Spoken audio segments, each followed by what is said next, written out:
제가 홀수 또 형제자매님들 짝수절 읽겠습니다. 형제들아, 내가 너희에게 나아가 하나님의 증거를 전할 때 말과 지혜의 아름다운 것으로 아니하였나니 내가 너희 중에서 예수 그리스도와 그의 십자가에 못 박으신 것 외에는 아무것도 알지 아니하기로 작정하였습니다. 내가 너희 가운데 거할 때 약하며 두려워하며 심히 떨었노라. 내 말과 내 전도함이 지혜의 말로 아니하고 다만 성령의 나타남과 능력으로 하여 너희 믿음이 사람의 지혜에 있지 아니하고 다만 하나님의 능력에 있게 하려 하였노라.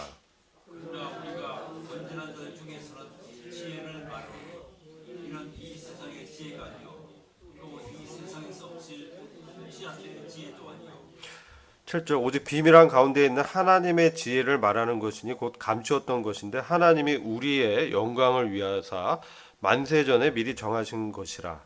이 지혜는 이 세대의 관원이 하나도 알지 못하였나니 만일 알았다면 영광의 주를 십자가에 못 박지 아니하였으리라. 기록된 바 하나님이 자기를 사랑하는 자들 위하여 예비하신 모든 것은 눈으로 보지 못하고 귀로도 듣지 못하고 사람의 마음으로도 생각지 못하였다함과 같으니라. 오직 하나님이 성령으로 이것을 우리에게 보이셨으니 성령은 모든 것 하나님의 깊은 것이라도 통달하시느니라. 사람의 사정을 사람의 속에 있는 영 외에는 누가 알리오? 이와 같이 하나님의 사정도 하나님의 영 외에는 아무도 알지 못하느니라. 우리가 세상의 영을 받지 아니하고 오직 하나님께로 온 영을 받았으니 이는 우리로 하여금 하나님께서 우리에게 은혜로 주신 것들을 알게 하려 하심이라. 우리가 이것을 말하거니와 사람의 지혜에 가르친 말로 아니하고 오직 성령의 가르친 것으로 하니 신령한 일은 신령한 것으로 분별하느니라. 유익에 속한 사람은 하나님의 성령의 일을 받지 아니하나니 저희에게는 미련하게 보이며 또 깨닫지도 못하나니 이런 일은 영적으로라야 분별함이니라. 신령한 자는 모든 것을 판단하나 자기는 아무에게도 판단을 받지 아니하느니라. 다 같이 누가 주의 마음을 알아서 주를 가르치겠느냐. 그러나 우리가 그리스도의 마음을 가르쳤느니라. 아멘. 2장의 말씀은 사실 그 1장에 이어서 하나님의 비밀한 지혜에 대해서 말씀하고 있습니다. 1장에서 저희들이 주요한 그 구절로 함께 요절 암송을 했는데요. 그게 1장 24절이었습니다. 제가 읽어보겠습니다. 오직 부르심을 받은 자들에게는 유대인이나 헬라인이나 그리스도는 하나님의 능력이요 하나님의 지혜니라. 그래서 그리스도가 바로 하나님의 능력이요 지혜다라는 말씀을 저희들이 요절로 암송했고요. 오늘 2장에서는요. 2장 16절 말씀입니다. 그래서 이 말씀도 같이 한번 읽어보겠습니다.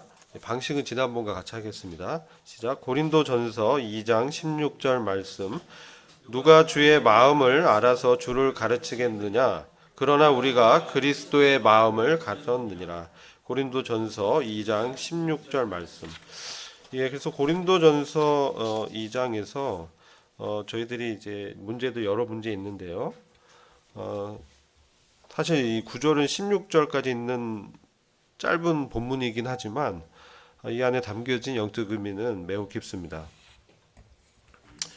그 1절, 2절 보시면 바울이 고린도 교회에서 복음을 전할 때 사람의 그 말과 지혜로 하지 않았다.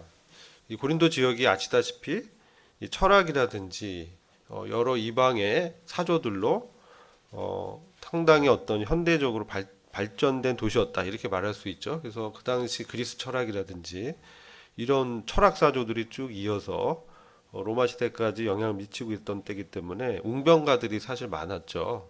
그래서 사도 바울이 아덴에 가서 아레오바고 그 광장에서 논쟁할 때도 철학가들과 논쟁을 하던 그런 장면이 기록되어 있습니다. 그래서 여러 가지 지혜로운 말 이런 웅변술로 하지 않았다는 것이죠. 오직 그리고 2절에 보시면 오직 그가 관심이 있었던 것은 바로 예수 그리스도다. 그분은 십자가에 못 박히셨다. 여기서 예수 그리스도와 그의 십자가에 못 박히신 것, 뭐 이렇게 이제 말씀하고 있기도 한데요. 사실 이렇게 보면 십자가에 못 박힌 것만 그러면 바울이 증거하진 않았잖아요. 그래서 이 말씀은 이렇게 이제 세 번역을 보면 말씀하고 있어요. 예수 그리스도 곧 십자가에 달려진 그분밖에는 이렇게 보시면 더 좋을 것 같습니다. 그래서 그의 관심은 그리스도였다. 그리고 그분은 십자가에 못 박히셨다. 이것이 바울이 복음에서 가장 그 포인트를 주고 말씀했던 부분이고요. 3절 보시면 약하며 두려워하고 심히 떨었다. 이것은 뭘 두려워해서 위축되고 그런 의미가 아니고요. 우리가 빌립보서 2장 12절 보시면 이런 말씀 있잖아요. 나의 사랑하는 자들아 너희가 나 있을 때뿐 아니라 지금 나 없을 때도 항상 복종하여 두렵고 떨림으로 너희 구원을 이루라. 그래서 두렵고 떨린 마음으로 이 하나님의 말씀을 대하고 그 앞에서 증거했다는 거예요. 그런 의미다. 그래서 그가 복음을 전할 때 하나님 앞에서 겸손하게 전했다는 것이죠. 그래서 4절 보시면 권하거나 설득하는 그런 방식이 아니고 성령의 나타남과 능력으로 했다는 것입니다. 그렇죠? 그래서 우리가 복음 증거할 때도 상대방의 어떤 상태도 이렇게 봐야죠. 그러면서 하나님이 주신 지혜와 능력으로 복음을 증거할 필요가 있다는 것을 보게 되고요. 그렇게 했던 가장 큰 것은 믿음의 근거를 하나님의 말씀에 두게 하기 위해서 사람을 설득하는 좋은 말이 아니라 하나님의 그 말씀이 능력이 있는 것입니다. 그래서 우리가 사실 복음 증거에서 가장 좋은 것은 하나님의 말씀으로 그들의 질문들을 대답해주고 하는 것이 상당히 더 효과적이에요. 더 오히려 그 마음에 역사하는 것이죠. 그리고 이 지혜에 대해서 말을 하는데요. 이 지혜가 이 철학, 이 1절이라든지 3절에서 나오는 그 어떤 세상적, 철학적 그런 지혜, 사람의 지혜를 말하는 게 아니고 6절 이하에 나오는 이 지혜는요. 하나님의 지혜입니다. 하나님의 지혜. 그래서 이 하나님의 지혜를 우리가 좀 관심 있게 봐야 됩니다. 이 지혜는 결국은 쭉 읽다 보면 어떤 말씀하고 있냐면 이것은 감추어졌던 것이라는 거예요.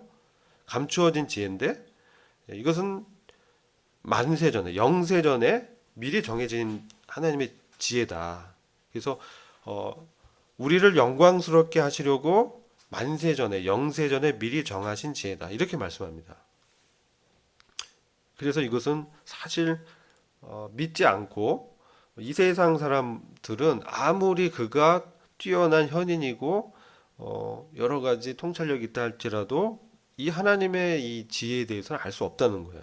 오직 성령의 감동과 성령의 깨우침과 능력으로만 알 수 있는 것인데 이 8절 보면 그것은 아무도 세상의 통치자 중에서도 아무도 이것을 알지 못했다는 거예요.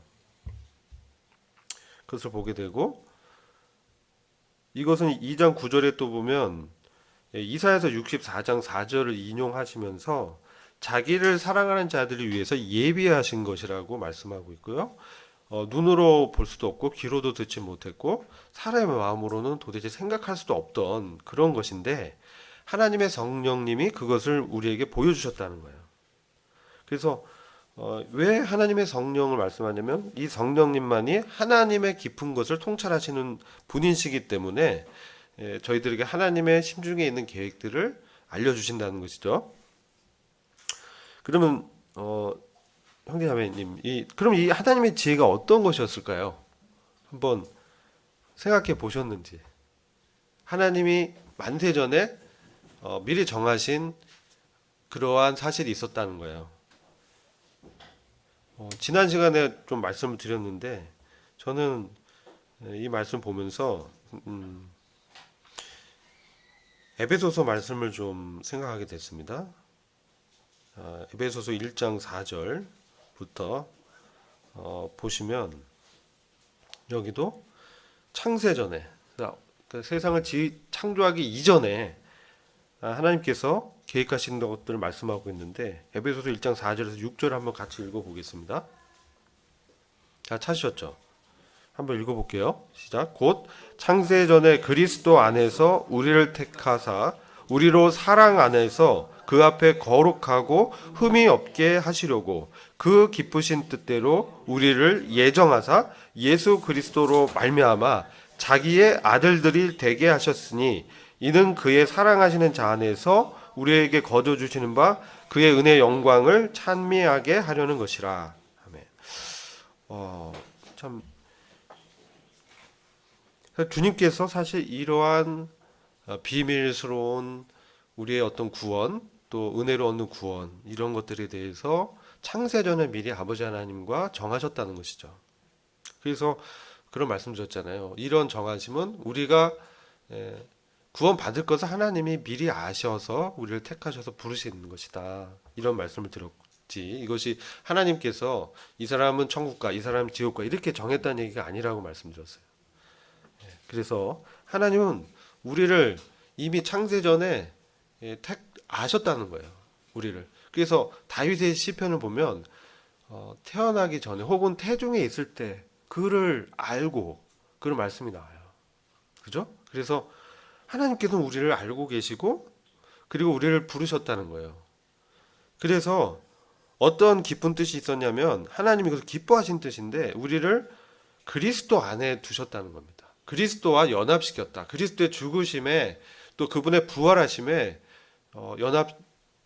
연합시켜서 우리를 하나님의 아들들이 되게 하셨다는 거예요.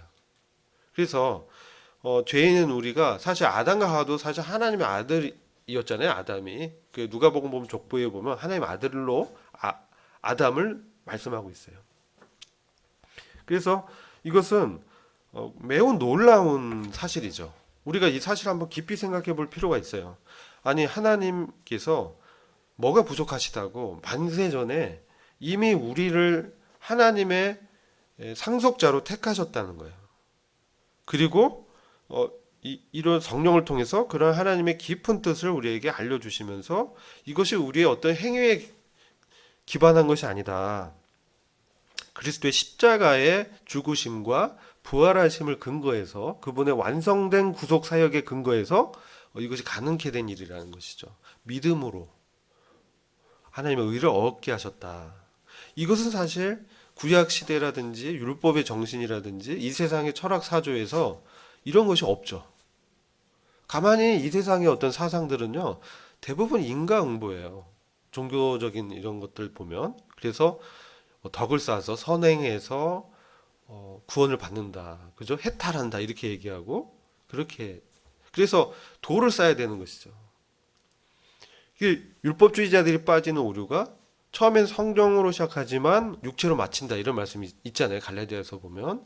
그래서 우리가 성령을 통해서 거듭났는데 실제 삶 속에서는 은혜로운 하나님의 은혜로 받은 이 구원을 우리의 어떤 애씀과 노력으로만 하려고 해요. 우리의 어떤 말씀을 지키려는 정신, 의지 이것은 매우 중요합니다. 이것을 부정하는 게 아니고 당연히 그런 것을 갖고 있고 하나님이 새롭게 하셨어요. 그런 거듭난 의지를 주셨기 때문에 우리가 그것을 기반해서 사는데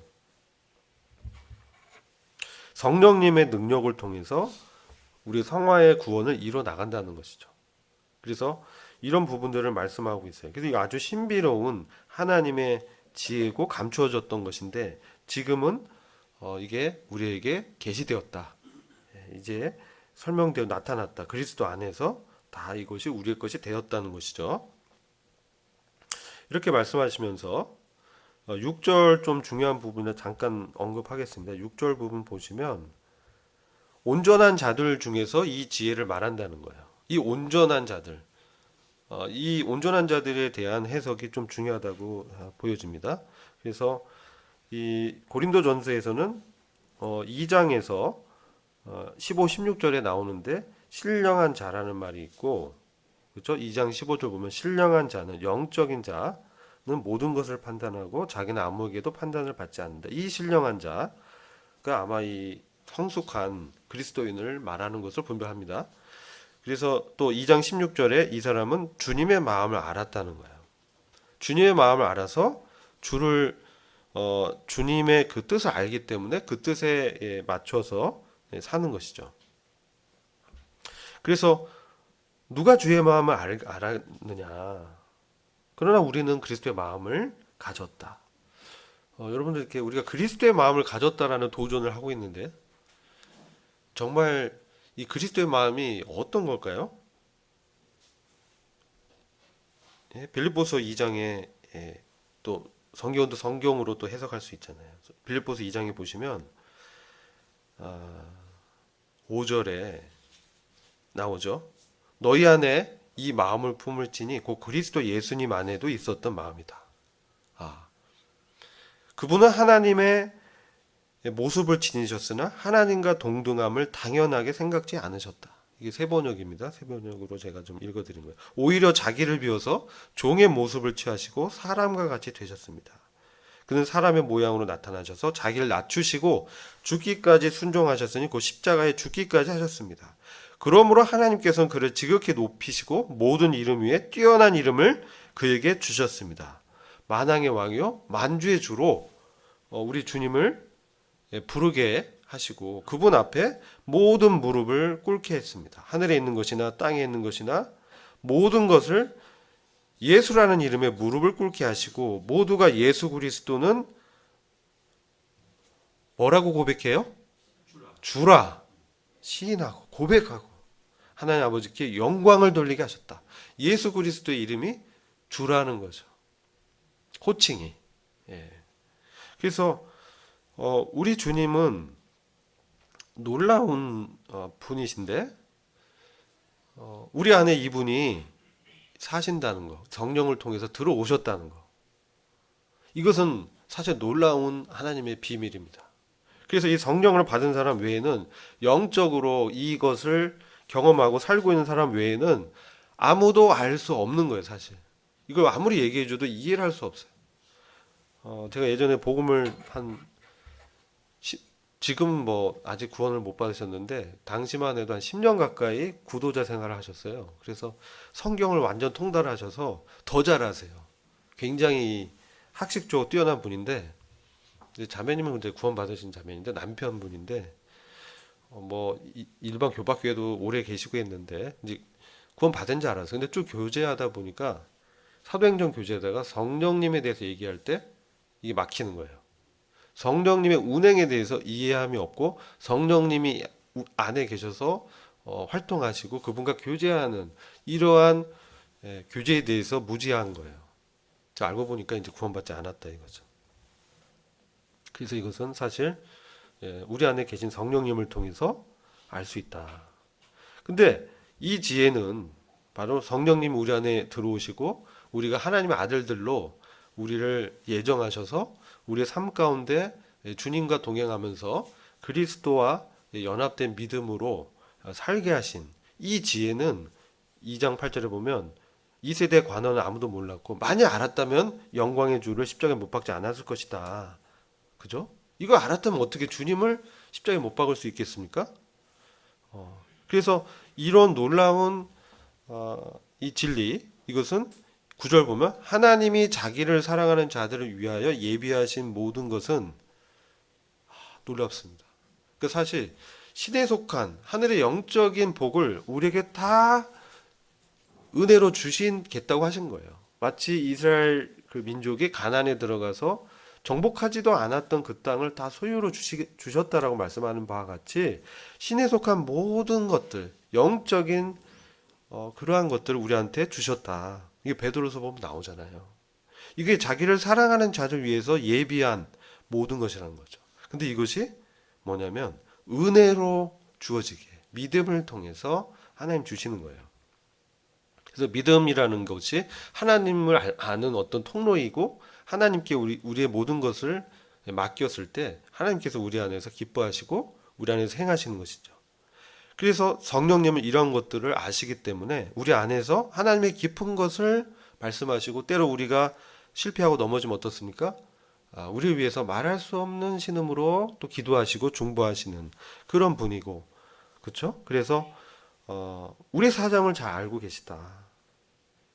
그런 성령님이 그래서 우리가 성령님의 사역을 먼저 이제 배웠잖아요. 그래서 그 성령의 교통함이라는 것은 뭐냐면 이것을 개인에게만 허락한 게 아니라 단체적으로 회중 가운데 성령님이 우리를 한 교회로 보시고 우리 안에 이 회중 가운데 성령님이 운행한다는 거예요.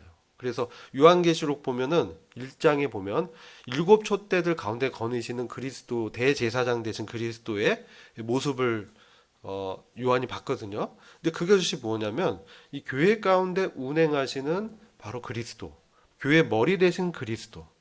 그래서 그분이 우리 안에 일치를 주시고 한 마음으로 주님을 섬길 수 있도록 하신다는 거예요. 그래서 하나님의 영 외에는 이것을 알 수 없다. 2장 11절 보시면 말씀하고 있죠. 그러면서 우리가 세상의 영을 받지 않고 오직 하나님께로 온 성령을 받았으니 이 성령님 우리에게 은혜로 주신 것들을 우리한테 계시해 주시는 거예요.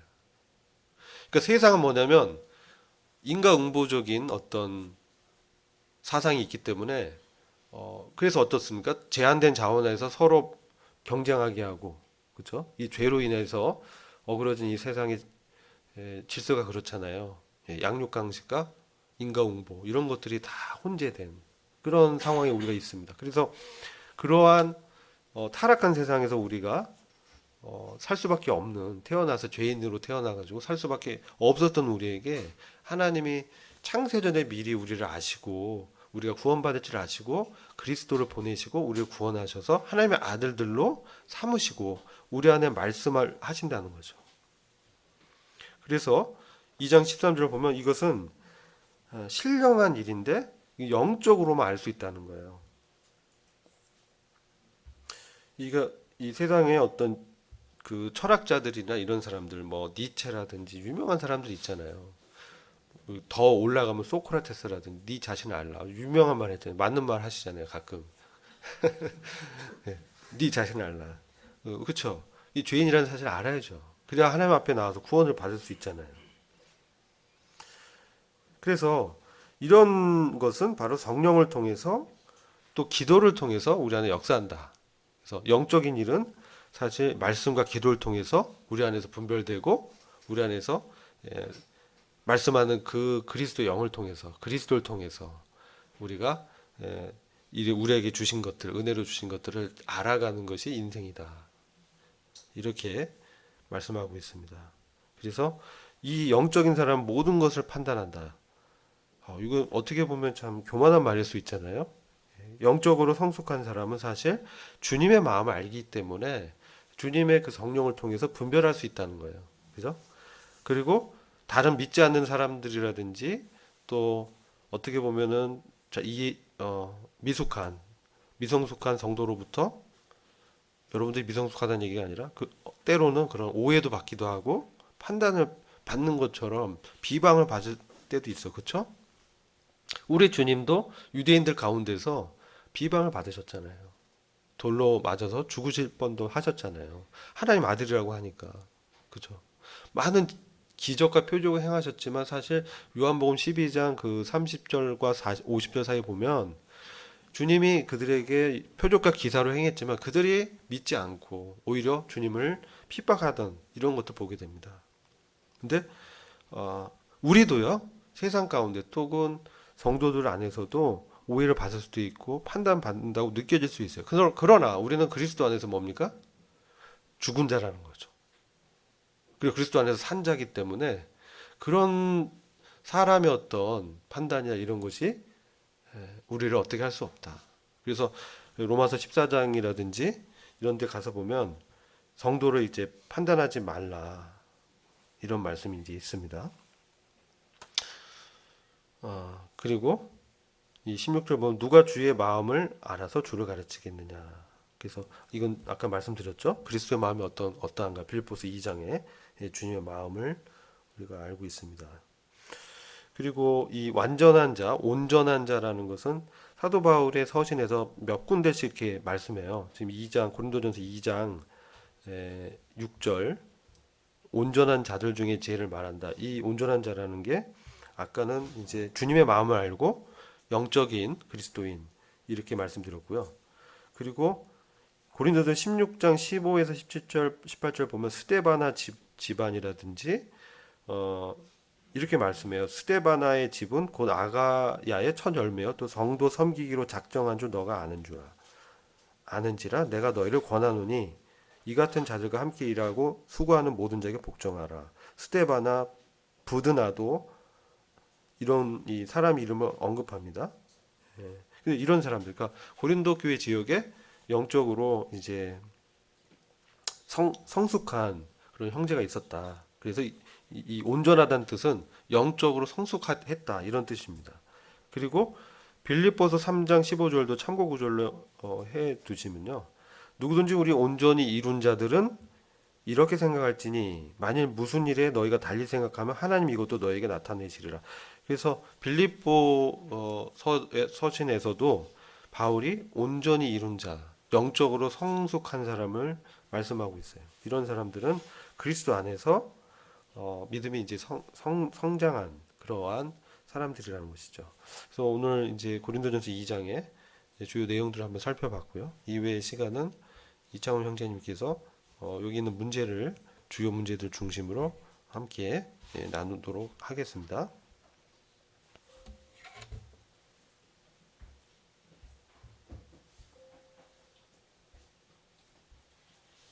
형제님 어디 여기 제가 올려드려야 되나?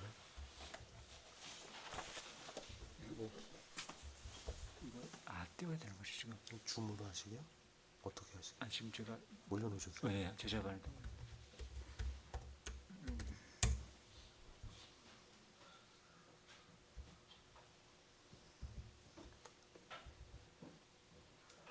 이겁니까? 이건 요즘 이거 하면 되죠. 이거 보고 하시면 띄우는 거는 줌으로 띄워야 되죠. 지금 띄워져 있나요?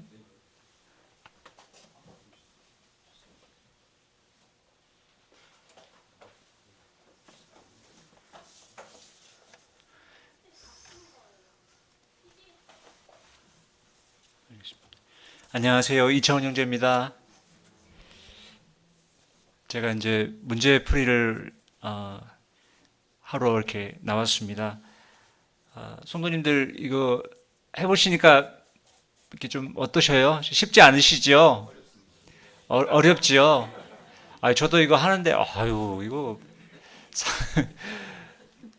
이 본문이 또 따로 없어요, 그렇죠? 본문이 따로 없고 이제 문제 풀이가 바로 있어서. 근데 이제 이렇게 생각해도 좋으실 것 같아요. 그러니까 본문이 성경이잖아요, 그렇죠? 그래서 오늘 이번에는 이제 고린도전서 2장입니다. 그래서 이제 2장이었잖아요. 그래서 2장을 제가 이제 성경 공부 방법에 대해서 잠깐 제 의견을 말씀을 드리자면요. 여러 번, 이거 3번 이상 읽으라고 그랬는데 진짜 여러 번 읽으시면 좋을 것 같아요. 쭉 읽으시고 성령님 의지하며 그 성령께서 역사하시도록 깨닫게 하시도록 계속 기도하시면서 이제 읽다 보면은 주제가 이렇게 파악이 될 것 같아요. 그 정도 하시고 그 다음에 필요하면은 우리 박근호 형제님께서 그 보충 자료 올려주셨지 않습니까? 고린도전서 그런 거 참고하셔도 좋고 아니면 건전한 그 이렇게 주석 같은 것도 이렇게 보셔도 좋을 것 같아요. 그래서 그렇게 하시고 그 다음에 성경 여기 문제 풀이를 이렇게 들어가시면은 훨씬 더 이렇게 수월하게 하실 수 있지 않겠나 생각이 되어집니다. 그러면은 제가 한번 1번부터 쭉 진행하도록 할게요. 시간이 이제 많지 않습니다. 그래서 또 여기서 또 예배가 또 이후에 진행되기 때문에 최대한 이제 빠르게 이렇게 진행하도록 하겠습니다. 1번 한번 볼게요. 바울이 복음을 전할 때에 말과 지혜의 아름다운 것으로 하지 않은 이유는 무엇인가? 1절에서 5절을 참고하시라고 되어 있습니다. 성도님들 어떻게 답변하셨습니까? 제가 이렇게 뭐 지적하고 그러지 않을게요. 오늘 제가 그냥 쭉 이렇게 우리 군호 형제님 말씀하셨던 거 쭉 제가 이제 이야기를 하겠습니다. 쭉 보면요. 5절 저는 이 답을 할 때 이 교재를 처음에 편찬하신 분의 의견을 최대한 많이 참고를 했습니다.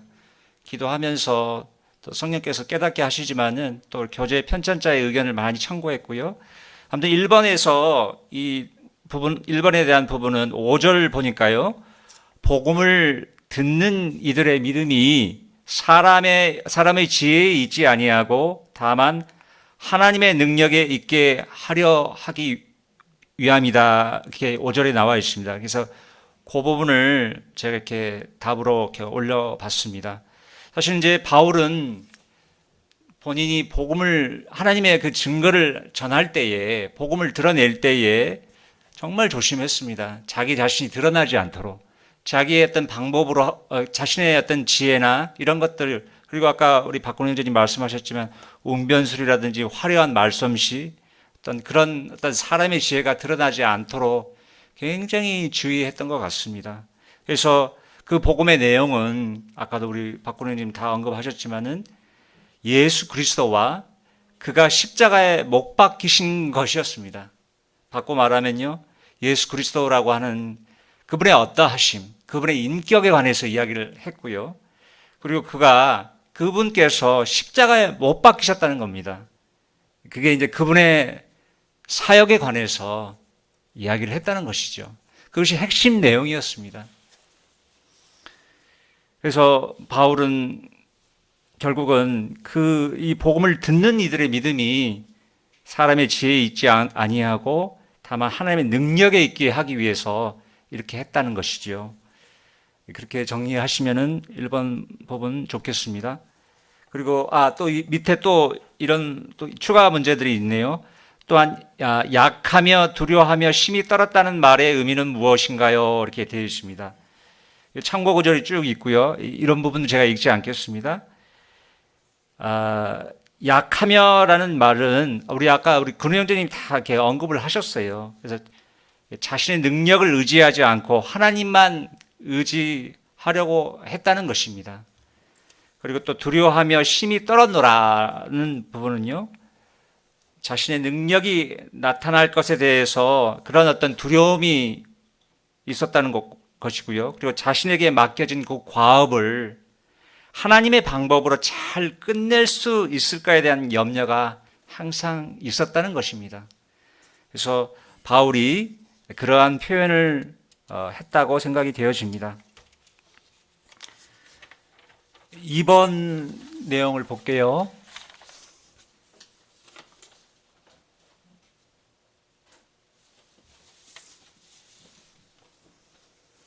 제가 이제 우리 제자반에 다 올려놨으니까요. 이 내용은 이 파일을 통해서 내용을 확인하실 수 있겠습니다. 6절에서 9절 사이에서 말하는 하나님의 지혜는 무엇을 말하고 있습니까? 쭉 참고 구절 다 나와 있고 한데요. 저는 예수 그리스도와 그분에 관련된 모든 것들이다 이렇게 답을 해봤습니다. 그래서 이제 예를 들면 하나님의 아들이 성육신 한다는 것이었죠. 하나님의 아들이 성육신, 또 그분의 죽음, 그분의 부활, 그리고 유대인과 이방인이 한 몸을 이룬다는 것. 이러한 것들이 하나님의 그 심중에 있었어요. 비밀이었죠. 그것이 결국 드러나게 된 것이었습니다. 이러한 것들을 의미한다고 생각이 되어집니다. 3번은요, 9절에서 16절에서 성령님은 어떤 분으로 설명하고 있는지 3가지 이상 적어보세요 했습니다. 여기 3가지 이상이라고 했으니까 막 이렇게 많이 하셨으리라고 생각이 드는데요. 저는 또 저대로 쭉 한번 열거를 해보았습니다. 첫 번째를 보니까요, 하나님이 자기를 사랑하는 자들을 위하여, 여기 자들이라는 오타가 났습니다. 저기 빠졌는데요. 사랑하는 자들을 위하여 예비하신 것을 보이셨다는 것입니다. 9절과 10절을 통해서 확인할 수 있습니다. 그리고 두 번째는 10절을 보면요, 모든 것, 곧 하나님의 깊은 것까지도 통달하신다는 것이죠. 성령께서 하나님의 그 깊은 것들을 다 아신다는 것입니다.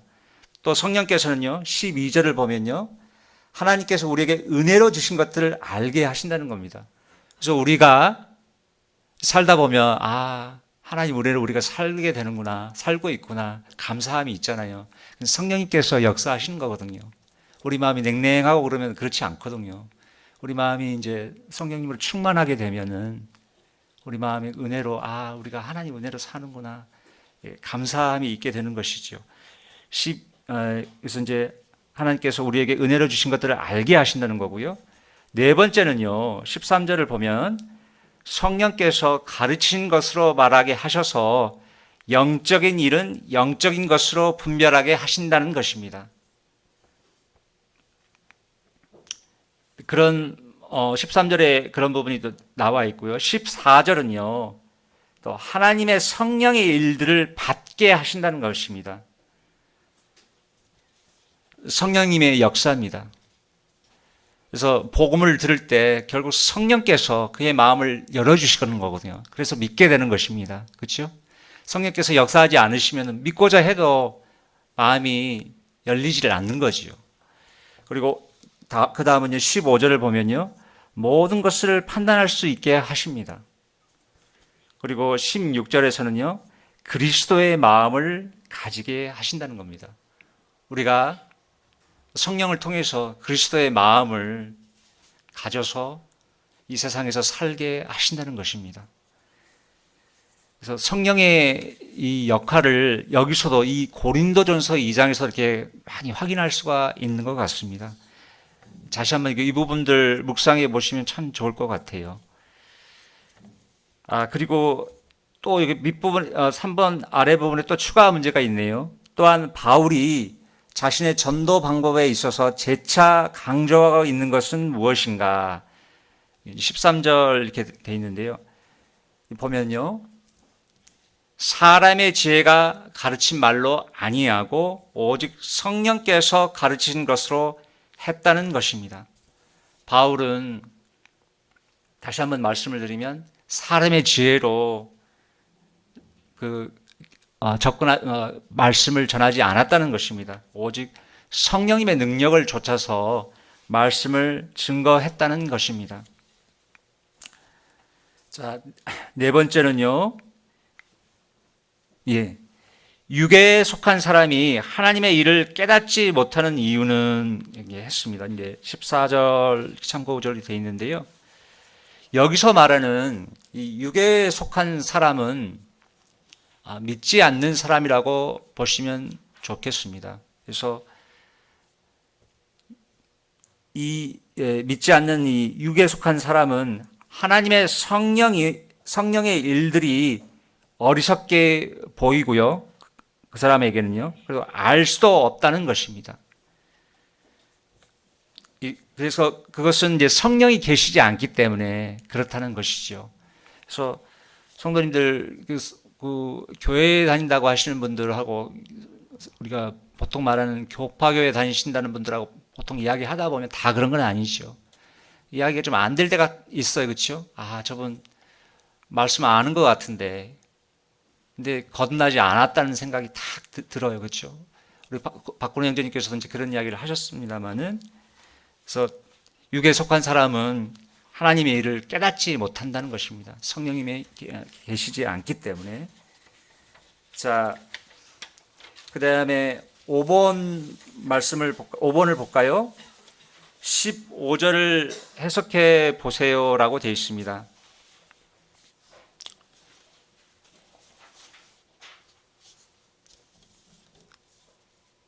저는 이 15절 부분을 잠깐만요. 15절 제가 다시 한번 읽어보겠습니다. 우리 형제님 다 언급을 하셨는데요. 신령한 자는 모든 것을 판단하나 자기는 아무에게도 판단을 받지 아니하느니라.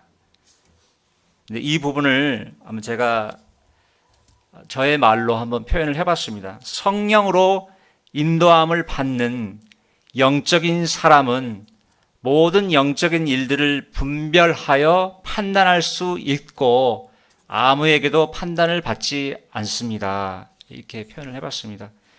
주님이 그 사람을 판단하실 것입니다. 이제 그 추가로 이제 그 고린도전서 위에 4장 4절이라든지 야고보서 4장 11절 말씀 이제 추가 말씀 보충 설명하는 그 말씀이 있잖아요. 그걸 토대로 제가 그런 부분들을 토대로 해서 추가로 말씀을 이제 덧붙여 봤습니다. 주님이 그 사람을 판단하시게 될 것이다. 6번을 한번 볼까요? 1절에서 5절 사이에서 말씀하는 너희, 그리고 지혜와 6절 이후에 말씀하시는 온전한 자들과 지혜의 차이점은 무엇입니까? 이렇게 되어 있습니다. 여기서 이제 여기 너희라고 하는 것과 뒤에 보면 이제 온전한 자들이 나오지 않습니까? 이제 박근혜 선생님 다 표현을 하셨습니다. 이 여기 앞부분에 나오는 그 너희라고 했을 때는 영적으로 어린 사람들을 지칭하고요. 뒤에 나오는 그 온전한 자들은 영적으로 성숙한 사람들을 의미하고 있습니다.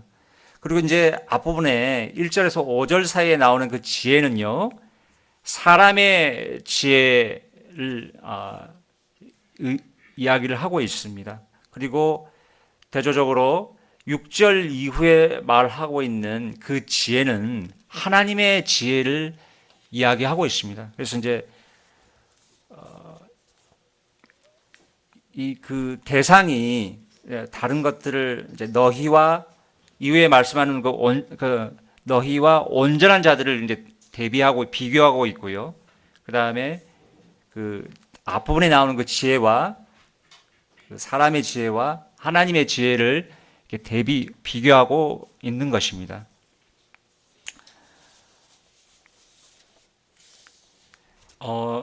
제가 6번까지 쭉 이렇게 문제 풀이를 했는데요. 그 제가 이렇게 한 분씩 이렇게 뭐 질문을 질문에 대해서 이렇게 답변을 해보라든지 그러지는 않았는데요. 혹시 이 과에서 얻은 교훈이나 뭐 그런 것들이 있으시면 잠깐 한번 이야기하셔도 좋을 것 같아요. 시간이 아직은 조금 있습니다. 뭐 한두 분 정도 말씀하셔도 좋을 것 같습니다. 아니면은 뭐 어떻습니까? 형제자매님들 이번에 성경 공부 이거 준비하시면서 느끼신 부분들 있으시면 잠깐 언급하셔도 좋을 것 같은데요. 어떠십니까?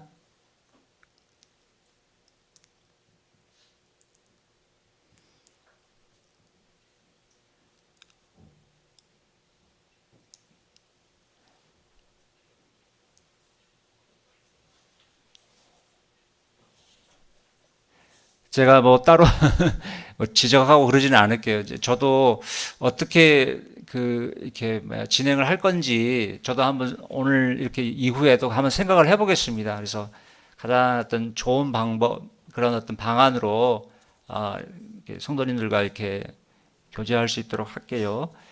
뭐 따로 또 제가 뭐 지적을 하지는 않고요.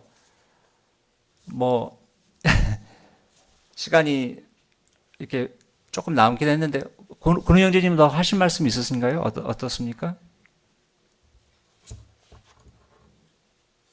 잘 말씀해 주셔서 이렇게 보완하거나 할 부분은 없는 것 같아요. 고린도전서가 생각보다 쉽지 않습니다.